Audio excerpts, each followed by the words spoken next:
V Centru za medicinsko rehabilitacijo Zdravstvenega doma dr. Adolfa Drolca nas je zaposlenih 6 diplomantov Alma Mater. Zraven mene so tukaj še sodelavci, ki delujejo na področju specialnih obravnav za limfoterapijo in pa v ostalih kabinetih, kjer obravnavajo predvsem paciente, ki hodijo sem na obnovitveno terapijo, pa po poškodbah in operativnih posegih.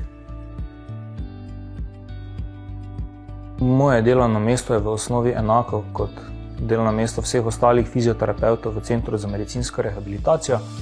To pomeni, da osnovno delo predstavlja delo s pacienti, rehabilitacija najrazličnejše patologije, torej pacientov, ki so napoteni od naših fiziatrov k nam v fizikalne kabinete, kjer izvajamo fizioterapijo.